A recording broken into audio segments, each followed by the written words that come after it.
Narinig mo na ba ang tinig ng Panginoon sa iyong puso ngayong umaga?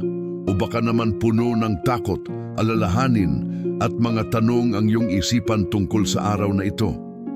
Sinasabi ng kasulatan sa Kawikaan 3:6, tumiwala ka sa Panginoon ng buong puso mo at huwag kang magtiwala sa iyong sariling unawa. Kilalanin mo siya sa lahat ng iyong mga lakad at kaniyang itutuwid ang iyong mga landas. Sa Salmo 7:3, ipinaalala sa atin, Panginoon, sa umaga ay iyong maririnig ang aking tinig. Sa umaga ay ihahain ko sa iyo ang aking dalangin at maghihintay ako. Kapatid, ang umaga na ito ay hindi pagkakataon lamang.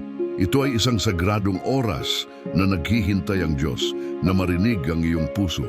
Bago ka pumasok sa labanan ng araw, bago ka harapin ang mga hamon, bago ka mag-alala sa mga hindi mo pa nakikita, kailangan mo munang lumuhod at italaga ang lahat sa Kanya. Alam mo ba na ang pagdedikasyon ng umaga sa Panginoon ay susi sa proteksyon, grasya at tagumpay sa buong araw? Ngunit paano mo ba talaga itatatalaga ang iyong araw kay Jesus? Ano ang mga salitang dapat mong sambitin upang buksan ang langit at makatanggap ng Kanyang kapangyarihan? Manatili ka sapagkat sa panalangin ito, ituturo sa iyo ng Diyos kung paano ihanda ang iyong puso, protektahan ang iyong buhay, at tahakin ang tagumpay na nakalaan para sa iyo. Simulan natin, makinig ka. Manalangin tayo, Diyos, ay may mensahe para sa iyo ngayong umaga. Hindi ka nag-iisa sa iyong paglalakbay sapagkat ang Panginoong Hesus ay kasama mo sa bawat hakbang na iyong ginagawa. Sa oras na ito ng panalangin, nais ng Diyos na marinig mo ang Kanyang tinig na nagsasabi, huwag kang matakot sapagkat ako ay sumasa iyo. Huwag kang manglupaypay sapagkat ako ang iyong Diyos. Ang umaga na ito ay hindi simpleng simula lamang ng araw, kundi isang sagradong pagkakataon upang ihanda ang iyong puso at isipan sa presensya ng may kapal. Naririnig ng Diyos ang bawat dalangin ng iyong puso kahit na ang mga salitang hindi mo kayang bigkasin. Ang Kanyang awa ay umaapaw at ang Kanyang pagmamahal ay walang hanggan para sa iyo. Panginoong Hesus, sa umaga na ito, ako ay lumalapit sa iyong trono ng biyaya na may pusong puno ng pasasalamat at pagsamba. Ikaw ang aking liwanag sa kadiliman, ang aking lakas sa kahinaan, at ang aking pag-asa sa gitna ng mga pagsubok. Itinataas ko sa iyo ang araw na ito upang ikaw ang maghari sa bawat oras, sa bawat desisyon at sa bawat gawa ng aking mga kamay. Hinihiling ko, Panginoon, na ang iyong kalooban ay siyang mangyari sa aking buhay at hindi ang aking sariling kalooban. Naway gabayan mo ako sa landas ng katuwiran at huwag mong hayaang maligaw ang aking mga yapak sa mga daan ng kasalanan. Ama sa kalangitan, kilala mo ang bawat pangangailangan ko bago pa man ako humingi. Alam mo ang mga alalahanin na bumabalot sa aking isipan, ang mga takot na sumusubok na sakupin ang aking puso, at ang mga hamon na naghihintay sa akin sa araw na ito. Ngunit nananalig ako, Panginoon, na ang iyong kapangyarihan ay higit sa lahat ng ito. Ikaw ang Diyos na gumagawa ng mga himala, ang Diyos na nagbubukas ng mga pintong tila sarado na, at ang Diyos na nagbibigay ng solusyon sa mga sitwasyong tila walang pag-asa. Kaya't nilalapitan ko kang may lubos na pagtitiwala na alam kong hindi mo ako pababayaan sa araw na ito. Panginoong Hesus, hinihiling ko ang iyong proteksyon para sa aking buhay at sa mga taong mahal ko sa buhay. Ipaligiran mo kami ng iyong mga anghel at itakda ang isang bakod ng seguridad sa aming paligid upang walang masama o kapahamakan ang makarating sa amin. Iligtas mo kami sa mga plano ng kaaway, sa mga sakit na sumusubok na lumapit, at sa mga disgrasya na maaaring mangyari. Naway maging gabay mo ang bawat hakbang naming, lalo na sa mga oras na kami ay naglalakad sa mga lugar at sitwasyon na puno ng panganib. Itago mo kami sa ilalim ng iyong mga pakpak, Panginoon. sapagkat sa iyo lamang kami ligtas at mapayapa. Diyos ng kadakilaan, pinupuri kita sa umaga na ito dahil sa iyong walang sawang pag-ibig at katapatan. Kahit pa ako ay hindi karapat-dapat, patuloy mo pa ring binibigyan ng biyaya at pagpapala ang aking buhay. Salamat po sa grasya na nagbibigay sa akin ng lakas upang bumangon tuwing umaga. Salamat sa hangin na aking nilalanghap at salamat sa buhay na patuloy mong pinananatili sa loob ko. Ang bawat tibok ng aking puso ay patunay ng iyong kabutihan at ang bawat sandali ng aking pag-iral ay regalo mula sa iyo. Kaya't nararapat lamang na ang araw na ito ay ilaan ko para sa iyo at sa paglilingkod sa iyong kalooban. Panginoon, alam ko na sa araw na ito may mga desisyon akong kailangang gawin na maaaring magbago ng takbo ng aking buhay. Kaya't nananawagan ako sa iyo ng karunungan at pangunawa upang mapili ko ang tamang landas. Huwag mong hayaang maligaw ako ng aking sariling pag-iisip o ng mga pangaral ng sanlibutan. Sa halip, buksan mo ang aking puso at isipan sa iyong mga tagubilin upang ang bawat hakbang ko ay sumasalamin sa iyong kalooban. Bigyan mo ako ng tapang na sundin ang iyong tinig kahit na ito ay salungat sa mga nais ng aking laman o ng mga tao sa aking paligid. Makapangyarihang Diyos, hinihiling ko rin ang iyong grasya para sa tagumpay sa lahat ng aking mga gawain ngayong araw. Pagpalain mo ang gawa ng aking mga kamay, ang mga proyektong aking sisimulan at ang mga responsibilidad na nakaatang sa akin. Naway maging produktibo ang aking oras at naway makita ko ang mga bunga ng aking pagsisikap dahil sa iyong tulong. Ngunit higit sa tagumpay na material, Panginoon, hinihingi ko ang tagumpay na espiritual, ang tagumpay laban sa tukso, laban sa pagmamataas at laban sa mga bisyo na sumusubok na sirain ang aking kaluluwa. Jesus na mapagmahal, nais ko ring ipahayag sa iyo ang mga daing ng aking puso. May mga sakit na daladala ko, may mga sugat na hindi pa gumagaling, at may mga alaala na patuloy na nangungulila sa aking isipan. Ngunit naniniwala ako na ikaw ay ang manggagamot, ang tagapagpagaling ng mga pusong durog at ng mga kaluluwa na nasugatan. Hawakan mo ang aking puso, Panginoon, at damhin mo ang lahat ng kirot na nararamdaman ko. Palitan mo ang aking kalungkutan ng galak, ang aking pangamba ng kapayapaan at ang aking pagkabigo ng pag-asa, sapagkat sa iyo lahat ay maaaring maging bago. Ama, sa araw na ito, manalangin din ako para sa aking pamilya. Pagpalain mo sila ng kalusugan, kaligtasan at kasaganaan. Protektahan mo sila sa lahat ng uri ng kapahamakan at gabayan mo ang kanilang mga puso tungo sa iyo. Naway magkaroon ng pagmamahalan, pag-unawaan at kapayapaan sa loob ng aming tahanan. Kung mayroon mang pagtatalo o hidwaan, ikaw na Panginoon ang maging tagapamagitan upang magdala ng pagkakasundo at pagpapatatawad. Bigyan mo ng lakas ang bawat miyembro ng aking pamilya upang harapin ang kanilang mga hamon at naway maramdaman nila ang iyong presensya sa kanilang buhay. Panginoong makapangyarihan, hinihiling ko rin ang iyong tulong para sa aking kabuhayan at pinansyal na kalagayan. Alam mo, Panginoon, ang mga pangangailangan ko at ang mga obligasyong dapat kong tuparin. Kung naghihirap man ako sa aspetong ito, naniniwala akong ikaw ay Diyos ng kasaganaan at hindi ng kakulangan. Buksan mo ang mga pintuan ng oportunidad, Panginoon, at dalhin mo ako sa mga lugar kung saan ako ay magiging produktibo at makakatulong sa iba. Ituro mo sa akin kung paano ko magiging mabuting katiwala ng mga biyayang ibinibigay mo at huwag mong hayaang maligaw ako sa pagnanais sa kayamanan na maaaring magdulot ng pagkalayo sa iyo. Diyos ng kapayapaan, nananawagan ako sa iyo ng kapahingahan ng isipan at puso.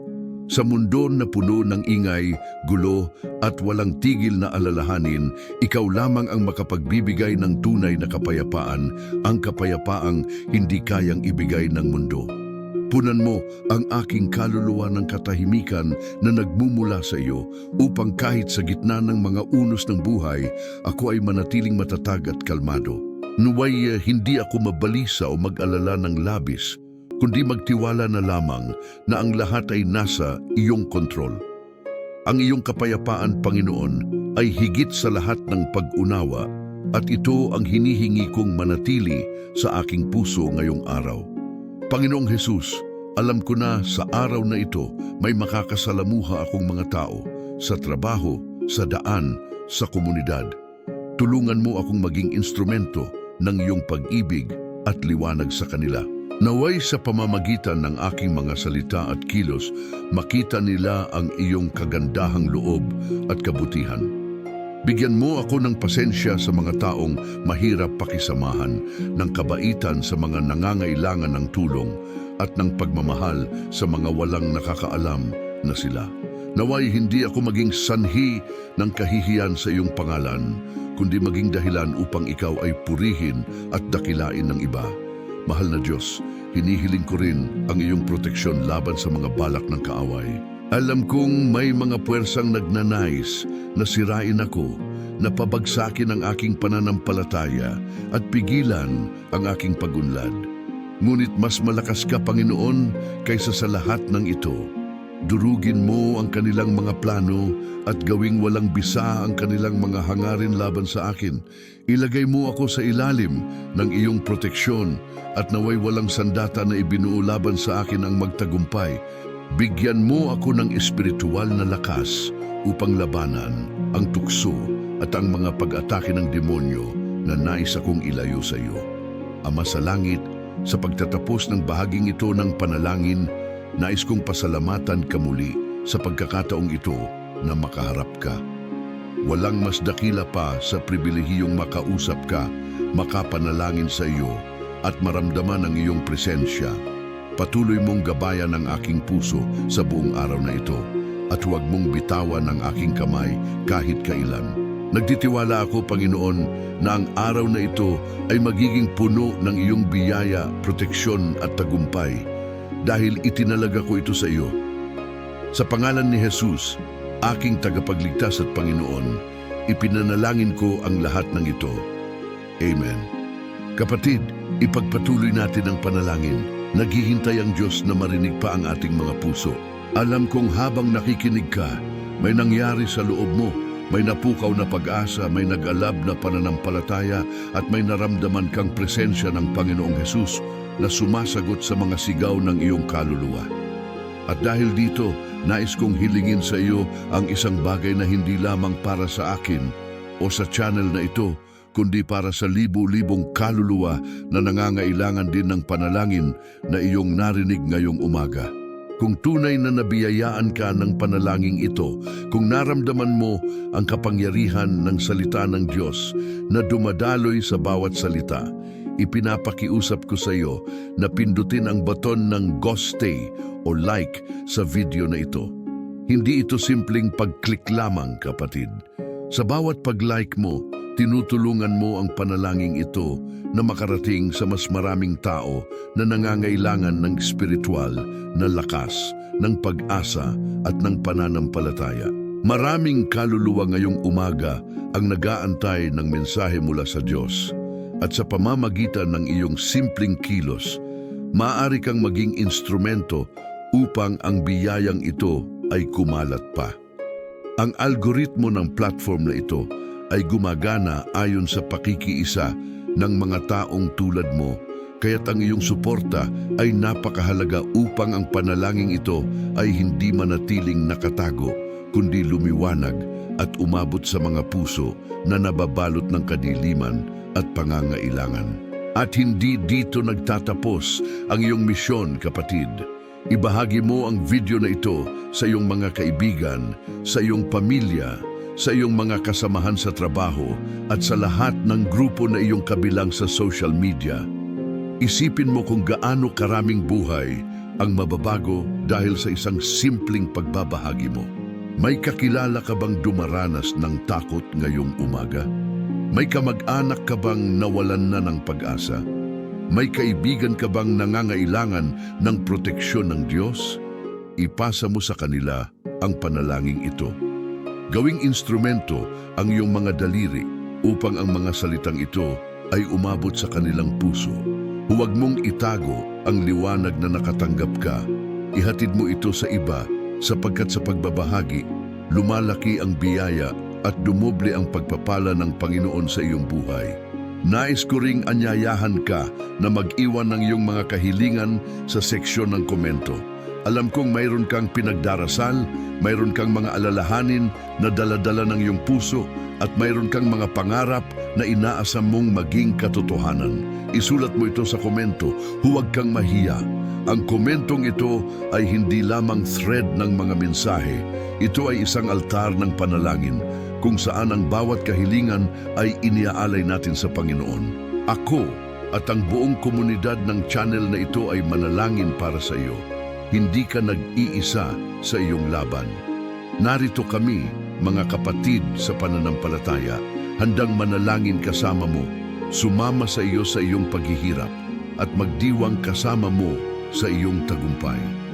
Kung nais mong magpahayag ng iyong pananampalataya sa pamamagitan ng salita, ako ay may iminumungkahi sa iyo na sabihin sa komento. Isulat mo ito ng buong tapang at paninindigan. Panginoon, sa umaga na ito, ako ay humihingi ng isang himala. O kaya naman, nagtitiwala ako, Jesus, na ang araw na ito ay mapupuno ng iyong grasya. Ang mga salitang ito ay hindi lamang deklarasyon. Ito ay mga bunga ng pananampalataya na nagtatanim ng binhi ng himala sa iyong buhay. Kapag isinulat mo ang iyong pananampalataya, ikaw ay lumilikha ng isang kontrata ng tiwala sa Diyos at hindi siya bibitiw hanggang sa makita mo ang sagot na hinihintay mo. At kapatid, kung ikaw ay baguhan pa lamang dito sa aming channel, kung ngayon mo lang natuklasan ang panalangin ito, ipinapakiusap ko sa iyo na mag-subscribe.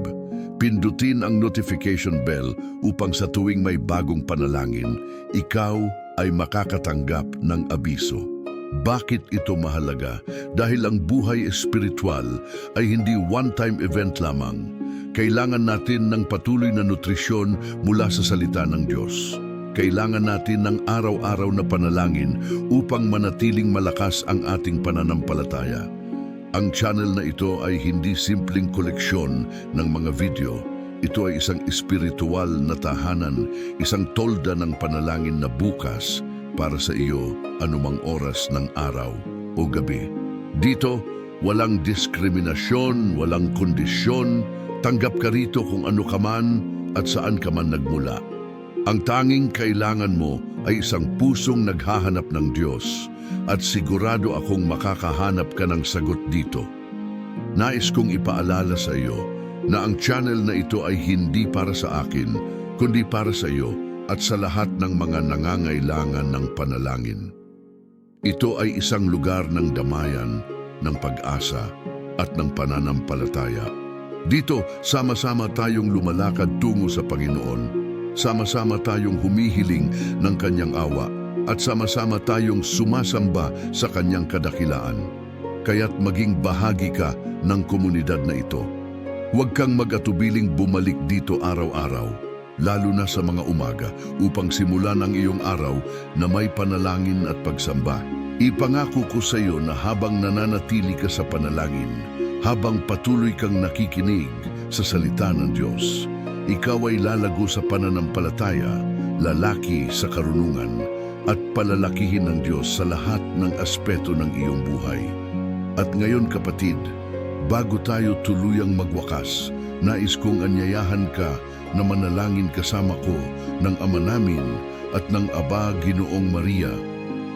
Ang mga panalangin na itinuro sa atin ng simbahan, ang mga panalangin na nag-uugnay sa atin sa buong katawan ni Kristo sa buong mundo. Simulan natin ang Ama namin. Ama namin, sumasalangit ka, sambahin ang ngalan mo, mapasa amin ang kaharian mo, sundin ang loob mo, dito sa lupa para ng sa langit. Bigyan mo kami ngayon ng aming kakanin sa araw-araw, at patawarin mo kami sa aming mga sala para ng pagpapatawad namin sa nagkakasala sa amin, at huwag mo kaming ipahintulot sa tukso at iadya mo kami sa lahat ng masama. Amen. At ngayon, ang Aba Ginoong Maria, Aba Ginoong Maria, napupuno ka ng grasya, ang Panginoon ay sumasa iyo. Bukod kang pinagpala sa babaeng lahat, at pinagpala naman ang iyong anak na si Jesus. Santa Maria, Ina ng Diyos, ipanalangin mo kaming makasalanan, ngayon at kung kami mamamatay. Amen. Kapatid, tandaan mo na tayo ay laging nagtitipong muli sa ngalan ng Ama at ng Anak at ng Espiritu Santo. Ito ang ating pangako na kahit saan ka man naroroon, kahit anuman ang iyong pinagdadaanan, hindi ka nag-iisa.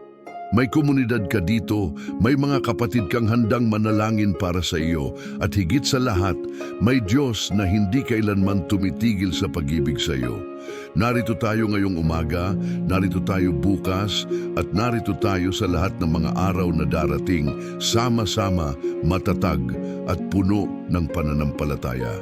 Kaya't bumalik ka, kapatid. Bumalik ka dito sa tuwing nangangailangan ka ng lakas, ng pag-asa at ng kapayapaan. Ang pintuan ng panalangin ito ay laging bukas para sa iyo. Magtiwala ka, kapatid, sapagkat kumikilos ang Diyos sa iyong buhay. Ang araw na ito na itinalaga mo sa Kanya ay hindi masasayang. Ang bawat segundo na ginugol mo sa panalangin ay nakikita ng langit at ginagantimpalaan ng walang hanggang biyaya. Lakasan mo ang iyong loob, itaas mo ang iyong ulo, at maglakad ka ngayong araw na may paninindigan na ikaw ay protektado, pinagpala at itinalaga para sa tagumpay. Walang makakapigil sa plano ng Diyos sa iyong buhay. Walang hadlang na hindi niya kayang alisin. Walang problema na hindi niya kayang solusyonan. Kaya't humakbang ka ngayong araw na puno ng tiwala, sapagkat ang Panginoon ay sumasa iyo. Tayo ay natipon at patuloy na magkakasama sa pangalan ng Ama, ng Anak at ng Espiritu Santo. Amen.